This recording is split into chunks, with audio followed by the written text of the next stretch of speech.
पत्थर के पीछे छिपे लड़के ने अचानक देखा कि पश्चिम की तरफ एक बेहद खूबसूरत महिला दिखाई दी। उसके सुनहरे बाल और सुंदर शरीर था। सम्मोहित होकर सैनिक अनजाने में उसकी ओर चल दिया। जैसे ही महिला ने धीरे से सैनिक को चूमा, वह इतना मंत्रमुग्ध हो गया कि उसने तुरंत अपना हथियार फेंक दिया। उसे यह बिल्कुल भी पता नहीं चला कि महिला के पैर असल में पक्षी के पंजे थे। लेकिन यह दृश्य लड़के ने साफ साफ देख लिया। अचानक जलपरी मुड़ी, मानो चेतावनी दे रही हो कि लड़का काम खराब ना करे। उसकी लाल आंखों ने लड़के को डरा दिया। जैसे ही दोनों पानी में पूरी तरह गायब हो गए, लड़के ने जल्दी से भगवान से प्रार्थना की। अचानक उसके सामने एक लड़की आई जिसने उसे झटके से बाहर निकाला। लड़की का नाम इलाती था। यह उन दोनों की पहली मुलाकात थी। उस समय लड़के ने कभी नहीं सोचा था कि उसके सामने यह चंचल जंगली लड़की भविष्य में उसकी किस्मत को पूरी तरह बदल देगी। अचानक लड़के को सभा का बिगुल सुनाई दिया। जब वह वापस कबीले में पहुंचा तो उसे बुरी खबर मिली। अभी अभी हुई लड़ाई में उसके पिता ने बंदी बनने के बजाय आत्महत्या कर ली थी। अगले ही पल आसमान से बर्फ के विशाल टुकड़े गिरे,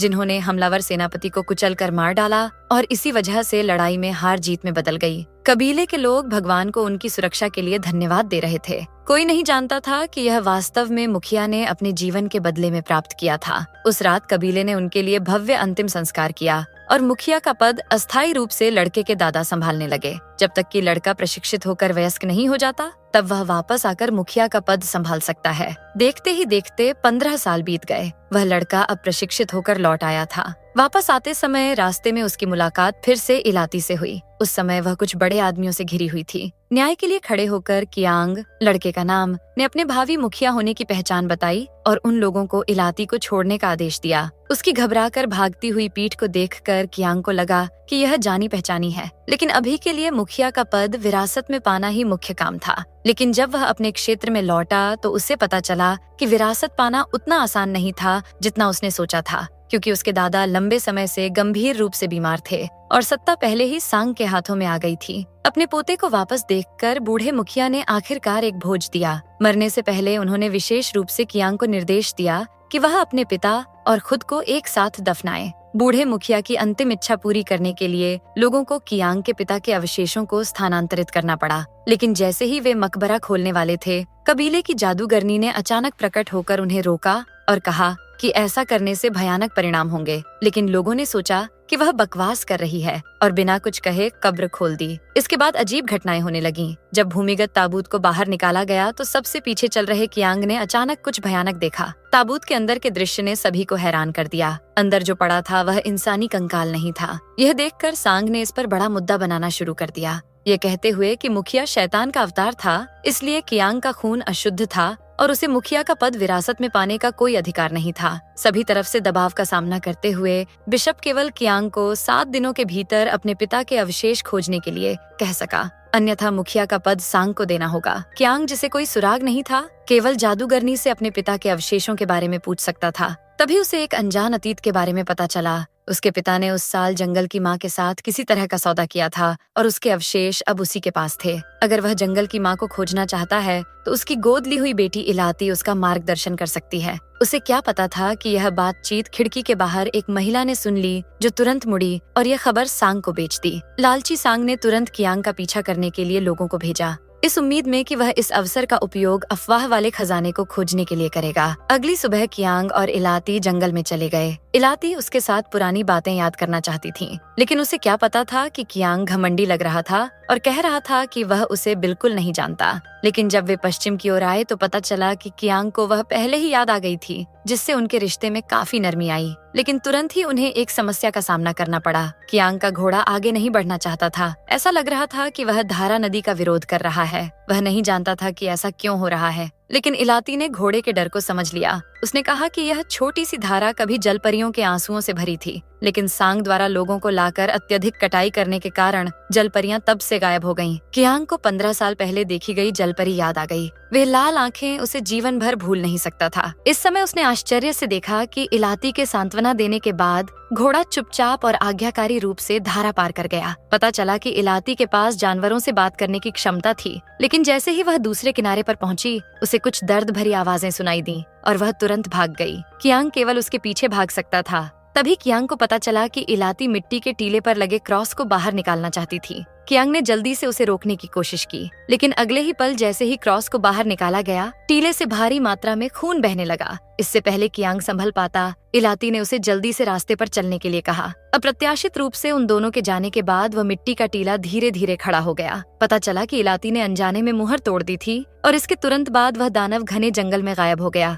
जब तक सांग के लोग पहुंचे, उन्होंने केवल जमीन पर पड़ा क्रॉस देखा, जिसने उनके अंदर एक अजीब सा डर पैदा कर दिया। लेकिन खजाने के लालच में वे फिर भी पीछा करते रहे। इसी बीच कियांग और इलाती अपनी मंजिल पर पहुंच चुके थे। उनके सामने की गुफा विशाल और गहरी थी, जैसे किसी राक्षस का खुला हुआ बड़ा मुंह हो। इलाती सीधे अंदर नहीं गई, बल्कि उसने कियांग को सूखे फूलों का एक हार दिया और कहा कि यह गुफा में प्रवेश करने के लिए एक ताबीज है। कियांग पहले तो यह साधारण सी चीज नहीं पहनना चाहता था, लेकिन अंत में सुरक्षित रहने के लिए उसने इलाती की तरह ही सूखे फूलों का हार पहन लिया। उसके बाद दोनों आसानी से गुफा की गहराई में पहुंचे, जहां केंद्र में एक विशाल भित्ति चित्र दीवार पर बना था। इलाती ने कहा कि यह वही है, बस लोग उनके नाम भूल गए हैं, और चित्र में बड़ा सांप जंगल की माँ का प्रेमी है। किंवदंती है कि उन दोनों ने ही वंश को आगे बढ़ाया, लेकिन कियांग इस तरह की अजीब बात को स्वीकार नहीं कर पा रहा था। इलाती ने कियांग की घृणा को भांप लिया और बताना बंद कर दिया, और फिर आगे की खोज जारी रखी। अचानक उनके पीछे से फुसफुसाहट की आवाजें आईं। तब उन्हें पता चला कि सांग के आदमी उनका पीछा करते हुए यहाँ तक आ गए थे। जैसे ही उनका नेता उन्हें खजाने का स्थान बताने के लिए मजबूर कर रहा था, एक आदमी ने आसपास अजीब आवाजें सुनी और खुद जांच करने चला गया। उसकी चीख सुनकर दूसरा आदमी भी उसे ढूंढने आया। जैसे ही वह दूसरे का नाम पुकार रहा था, उसके सिर पर ऊपर से खून टपका। उसने ऊपर देखा और तुरंत ही हैरान रह गया। उसने देखा कि अंधेरे में एक आंख वाला दानव प्रकट हुआ, जो उसके साथी की जांघ खा रहा था। वह आदमी डर के मारे सिर पकड़कर भाग गया। तब बाकी लोगों को पता चला कि गुफा में एक राक्षस है। वे अपनी जान बचाकर चट्टान के किनारे तक भागे। घबराहट में कियांग दुर्भाग्य से चट्टान से नीचे धकेल दिया गया। सौभाग्य से उसने समय पर इलाती का जूता पकड़ लिया, लेकिन जैसे ही वह जोर लगाकर ऊपर चढ़ रहा था, वही हुआ जिससे इलाती सबसे ज्यादा डरती थी। जूता खिंच गया, उतर गया और एक पक्षी का पंजा साफ दिखाई दिया, जिससे कियांग इतना डर गया कि वह सीधे चट्टान से नीचे गिर गया। इलाती ने उसे बचाने की जल्दी की, लेकिन बुरे आदमी ने उसे ढाल के रूप में अपने सामने धकेल दिया। अगले ही पल भयानक दानव प्रकट हुआ। उसने अपने सामने के घुसपैठियों को घूर कर देखा।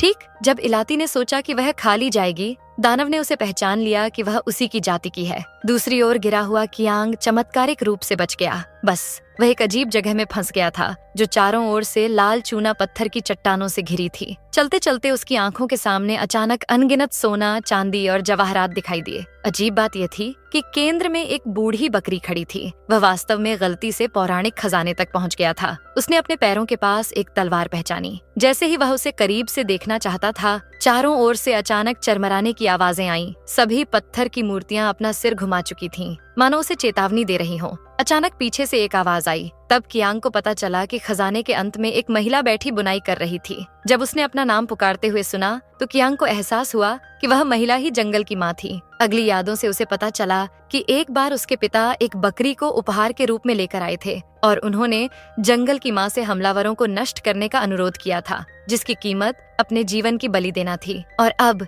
कियांग उसका सुरक्षात्मक फूल ताबीज लेकर आया था। इसलिए जंगल की माँ उसके पिता के अवशेष वापस ले जाने की उसकी इच्छा भी पूरी करेगी। लेकिन 2 शर्तें थीं। पहली, कियांग को उस व्यक्ति को लाना होगा जिसने जंगल को नष्ट किया था, और दूसरी, उसे जंगल की माँ की संतान इलाती की रक्षा करनी होगी, क्योंकि वह इंसानों के साथ मिलन का एकमात्र परिणाम है। उस पर दोनों इंसानों और जंगल के बीच संवाद की महत्वपूर्ण जिम्मेदारी है। अगर कियांग ऐसा नहीं कर सका, तो जंगल की माँ क्रूर दंड देगी और उसके पूरे कबीले को नष्ट कर देगी। जब उसने जंगल की माँ को अपनी भयानक शक्ति दिखाते हुए देखा, तो कियांग डर के मारे जमीन पर गिर पड़ा। तभी उसने देखा कि उसके पास जंगल की माँ के चारों ओर एक विशाल अजगर लिपटा हुआ है। पता चला कि किंवदंतियां सच थीं। शपथ स्वीकार करने के बाद कियांग को गुफा से बाहर भेज दिया गया और तुरंत ही उसे इलाती की मदद के लिए पुकार सुनाई दी। उस समय वह बुरे लोगों के हाथ पड़ गई थी। जब उन्होंने उसके पक्षी के पंजे देखे, तो उन्हें और भी यकीन हो गया कि इलाती एक जलपरी है और वे एक कुल्हाड़ी से उसके पैर काट देना चाहते थे। ठीक मौके पर कियांग समय पर पहुंचा और इलाती को बचाया। एक सुरक्षित गुफा में छिप जाने के बाद उसने जंगल की माँ से मिलने की बात बताई और इलाती को उसकी उत्पत्ति के बारे में बताया। लेकिन इलाती इसे स्वीकार नहीं करना चाहती थी, क्योंकि बचपन में ही उसकी माँ ने उसे निर्दयता से छोड़ दिया था। सौभाग्य से जादूगरनी ने उसे पाला और वह जीवित बच गई, लेकिन इन वर्षों में वह बहुत दर्द में जी रही है, क्योंकि इन पक्षी पंजों के कारण उसे बहुत भेदभाव का सामना करना पड़ा। वह हमेशा खुद को एक विकृत राक्षस समझती थी। इलाती को सांत्वना देने के लिए कियांग ने अपना पैर उसके बगल में रखा, ये दिखाते हुए कि यह सिर्फ अलग था, विकृत नहीं। ये पहली बार था जब इलाती ने महसूस किया कि किसी ने उसे समझा है। उसने खुद फैसला करके दूरी मिटाई और कियांग के करीब आई, और अंत में वे दोनों एक दूसरे के करीब आ गए। उन दोनों ने ध्यान नहीं दिया कि वह बूढ़ी बकरी फिर से पास में प्रकट हुई और उसने यह सब देख लिया। अगले दिन कियांग इलाती को लेकर कबीले में वापस आया। उसने दावा किया कि उसे खजाने में अपने पिता के अवशेष मिल गए हैं और सबूत के तौर पर तलवार भी दिखाई। वह जानता था कि सांग स्वभाव से लालची था और वह पौराणिक खजाने की तलाश में उसके साथ जरूर जाएगा। जैसा कि अपेक्षित था, सांग तुरंत अवशेष वापस लाने के लिए लोगों को भेजने के लिए सहमत हो गया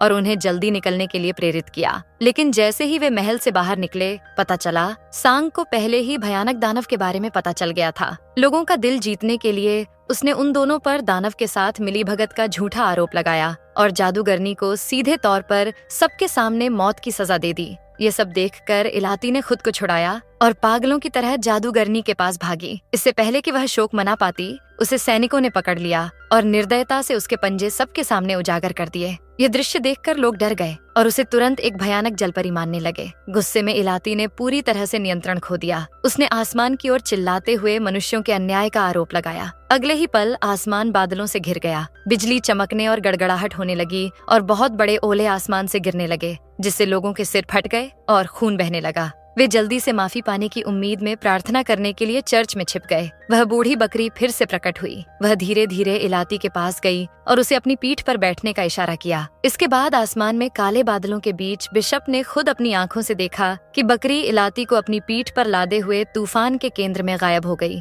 इलाती आखिरकार जंगल की माँ की गोद में लौट आई। उसने उससे पूछा कि वह उसे लेने के लिए इतनी देर से क्यों आई। जंगल की माँ ने उसे बताया कि उसे इंसानी दुनिया में छोड़ने का कारण यह उम्मीद थी कि वह प्यार के जरिए दुनिया को उसका नाम हमेशा के लिए याद करा देगी। अब मिशन पूरा हो गया था। वह अपनी सभी संतानों को लेकर चली जाएगी। इसके बाद सांग ने कियांग को खजाना खोजने के लिए जंगल में जाने के लिए मजबूर किया। ये देखकर कि कियांग रास्ता दिखाने को तैयार नहीं है, सांग ने चाकू से उसकी एक आंख पर निशाना साधा। संकट के समय इलाती प्रकट हुई। वह समूह को गुफा के द्वार तक ले गई। जल्द ही उन्होंने अंदर का अंतहीन खजाना खोज लिया। सांग खुशी से झूम उठा और तुरंत अपने आदमियों को खजाने को बोरों में भरने का आदेश दिया। लेकिन पहरा दे रही पत्थर की मूर्तियां चरमरा कर हिलने लगीं, जिससे सभी डर गए और रुक गए। कुछ लोग भागना चाहते थे, लेकिन एक विशाल अजगर ने उनका रास्ता रोक दिया। अगले ही पल जंगल की माँ प्रकट हुई। उसका शरीर खूनी लाल चमक से ढका हुआ था और वह एक अतुलनीय रूप से शक्तिशाली आभा बिखेर रही थी। उसने दूसरों पर ध्यान नहीं दिया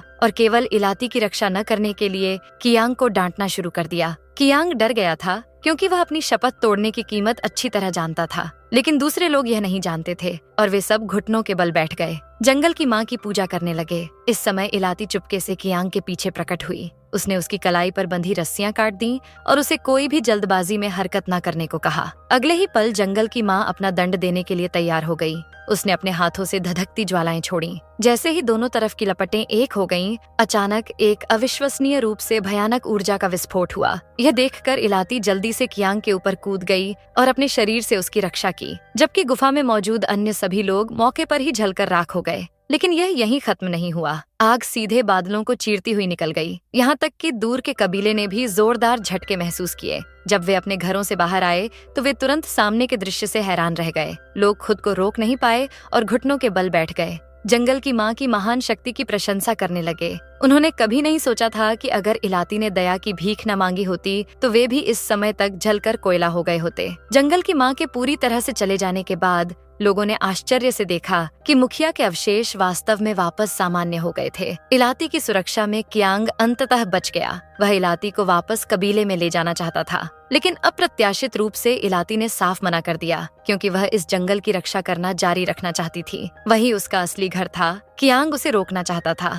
लेकिन सामने के एक दृश्य से डरकर उसने अपना हाथ छोड़ दिया। जाने से पहले इलाती ने एक बात कही, जिस दिन तुम मुखिया नहीं रहोगे उस दिन मुझे ढूंढने आना। उसकी अकेली जाती हुई परछाई को देखकर कियांग उदास और खोया हुआ महसूस कर रहा था। अचानक उसे एहसास हुआ कि उसे इलाती से प्यार हो गया है और वह सब कुछ भूलकर उसके पीछे भागा। लेकिन इस समय इलाती पहले ही इंसानी रूप त्याग चुकी थी। वह अपनी माँ की तरह छोटी धारा में चली गई और अगले ही पल पानी में गायब हो गई। कियांग ने चाहे कितनी भी बेतहाशा तलाश की, उसे उसकी परछाई तक नहीं मिली। अंत में वह केवल अपनी दुनिया में लौट सका और कबीले के मुखिया की भूमिका संभाली। इसके बाद इलाती की याद में उसने जंगल का नाम उसके नाम पर रखा। जब वह बहुत बूढ़ा हो गया और अंततः मुखिया की भारी जिम्मेदारी छोड़ सका, वह एक बार फिर उस छोटी धारा के किनारे लौट आया। अपने बेटे को अंतिम विदाई देने के बाद वह साफ धारा में सपाट लेट गया और पानी को अपने शरीर को दूर ले जाने दिया, क्योंकि वह जानता था कि अंत में कोई निश्चित रूप से उसके आने का इंतजार कर रहा होगा।